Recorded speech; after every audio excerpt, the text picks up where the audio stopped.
Hello and welcome to another video. I hope you're doing absolutely great. Today we're going to make cranberry kissel. This is a thickened cranberry juice, usually as a thickened cranberry drink, but it can be as a dessert, pudding if you will, that is traditionally served on Christmas Eve in Lithuania. So this is relatively simple to make and is quite versatile. It's basically cranberries, sugar, water, sometimes some spices, some starch, potato flour or cornstarch, and that's basically the ingredients. Anyway, let's go ahead and get started. So for ingredients we have 1.5 liters of water, we have 3 tablespoons of sugar along with 2 cloves. 3 tablespoons weighs about 45 grams. I have a similar amount of cornstarch mixed with 100 milliliters of water, and I have 250 milliliters of cranberries. Anyway, that's all I have for ingredients, and now we just go ahead and make it. So for the first part, I'm just going to take the cranberries and put them in a food chopper or a food processor. Now you could, of course, put them in a blender, in which case just take some of that 1.5 liters of water and pour it in so you can make a nice puree. Just need to get this in. There we go. And we're just going to go ahead and chop this basically until we have a nice puree. So I've added the cranberries here and I've ground it up, but it doesn't grind perfectly well if you don't add some water. So I'm actually going to add just a little more of my water from my 1.5 liters. And basically I'm just going to blend this until I get a really nice smooth puree.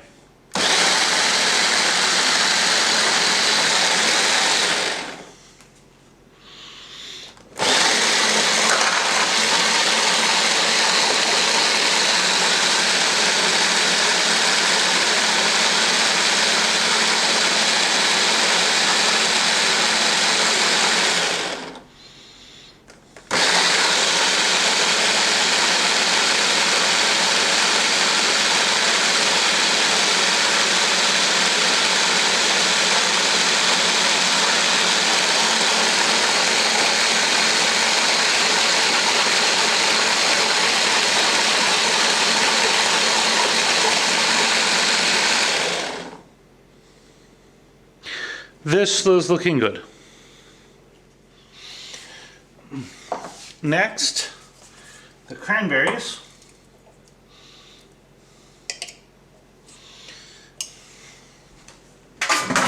And the water, and you can just take some of the water and rinse out your container here.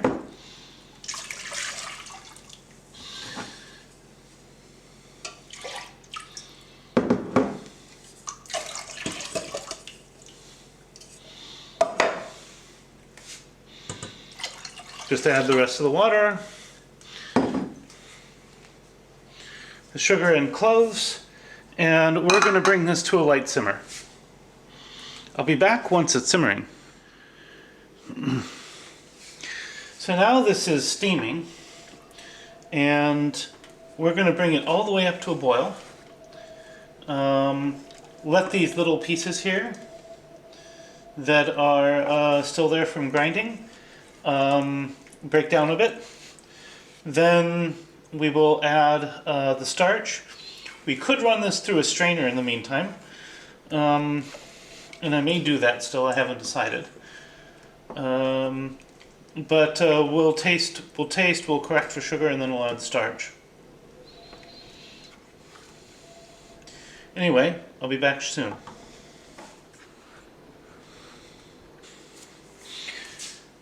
So now it's starting to steam, and what we're going to do is we're going to bring it through a simmer to a boil, and we're going to boil it until all these little pieces soften, and then later we can decide if we want to run it through a strainer or not. Many people do, many people don't, at least based on the recipes I've seen.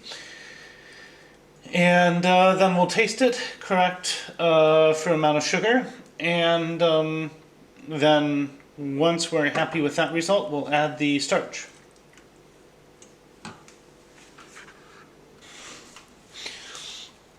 And so now this has been boiling for a while, and all those little pieces have softened a lot, so I don't actually think I'm going to put it through the strainer. But I am going to bring the camera closer so you can watch the next steps. So now I'm going to pour in the stirred cornstarch and water mixture, and I'm going to stir it in. I just kind of slowly pour it in.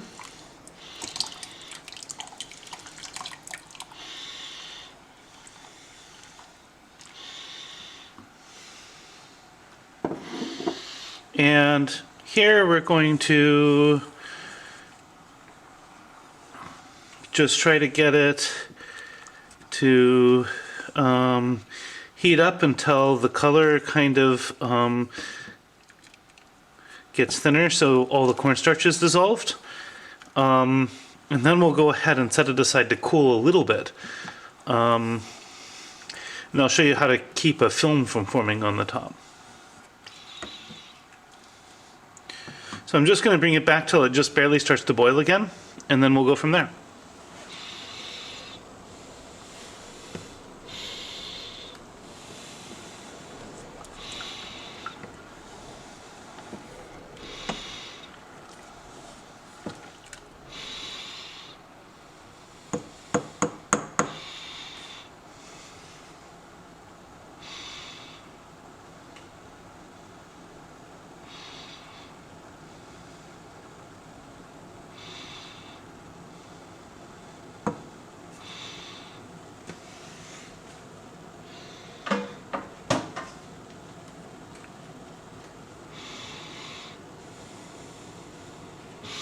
And that looks like it should be about done.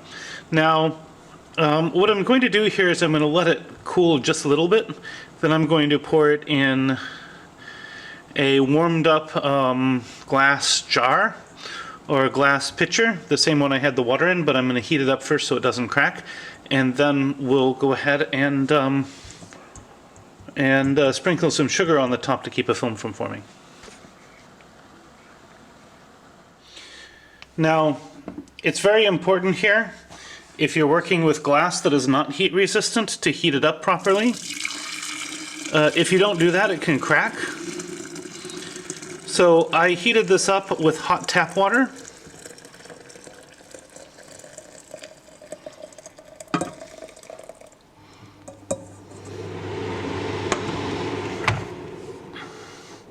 And that way it's all there, that way the thermal shock's minimized.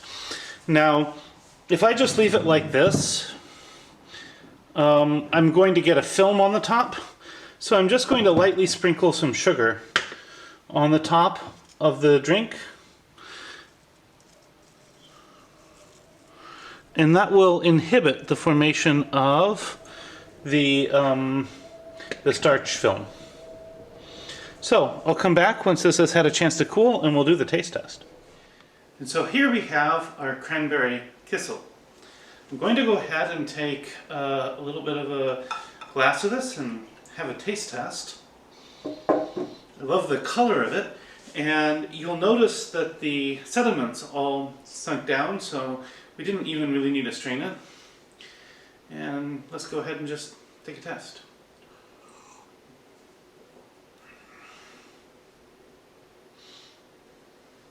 This is really rich and refreshing. I really like it. It's tart, but not overly sour. There's a hint of sweetness, and the flavor of the cloves comes through nicely. So this particular balance is nice, but I've seen recipes with up to a third as many cranberries as water. I use more like 1 to 6 instead of 1 to 3. So you can play around with the amount of cranberries, you can play around with the spicing a little bit, maybe add some cinnamon, or even omit the cloves at all. Add more sugar, add less sugar, make it thicker, make it thinner. It seems like a pretty diverse beverage as far as the recipes that I've seen. So, hope you enjoy this as much as I do, and I hope you have a great deal of fun making this. Ačiū labai. Thank you very much for watching. Bon appetit and see you next week.